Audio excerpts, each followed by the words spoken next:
श्री स्वामी समर्थ. मैत्रिणींनो, वटपौर्णिमेच्या दिवशी आपल्याला पूजेला काय काय साहित्य लागते ते आज आपण आजच्या व्हिडिओमध्ये पाहणार आहोत. त्यासाठी व्हिडिओ शेवटपर्यंत नक्की पहा. व्हिडिओ जर आवडला तर व्हिडिओला लाईक करा, शेअर करा. चॅनलवरती जर नवीन असाल तर चॅनलला सबस्क्राईब करा. चला तर मग व्हिडिओला सुरुवात करूया.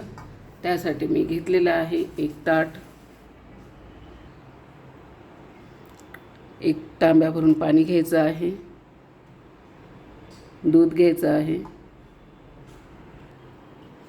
हळदी कुंकू घ्यायचं आहे,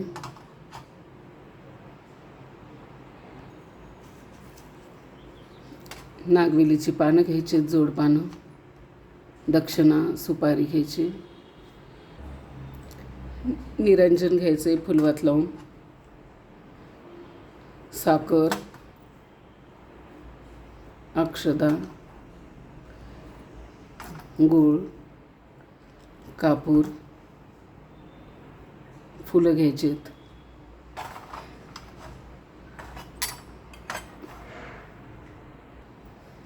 घंटीचं सामान घ्यायचे, घंटी घ्यायची,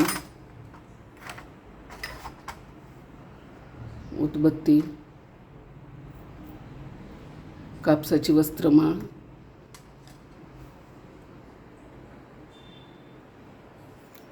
उदबत्ती लावायला नरद घ्यायची, आरतीच्या वाती, वड्याला गुंडाळायला दोरा घ्यायचे,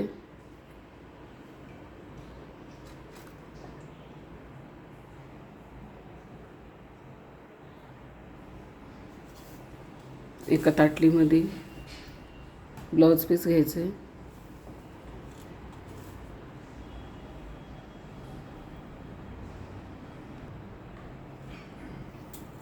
मंगळसूत्र घ्यायचे, जोडवी घ्यायचीत, नथ घ्यायची, आरसा, कंगवा,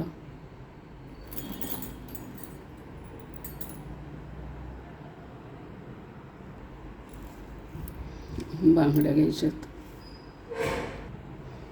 ओटीला गहू घ्यायचेत,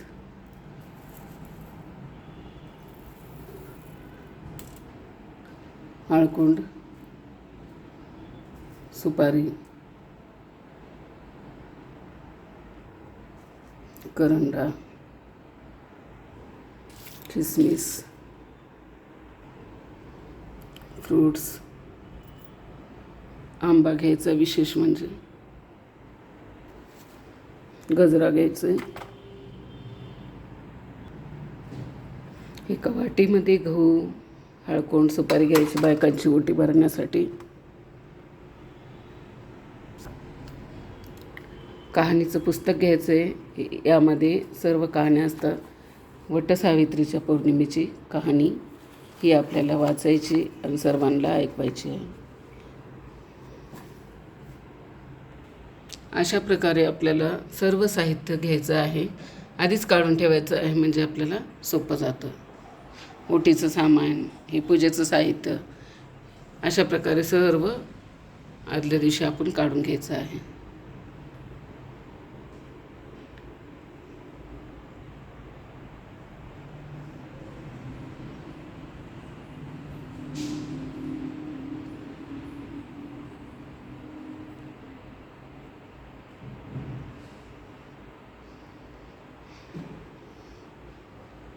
मैत्रिणींनो, कसा वाटला व्हिडिओ कमेंट करून सांगा.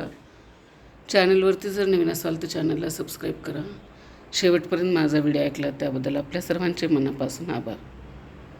श्री स्वामी समर्थ.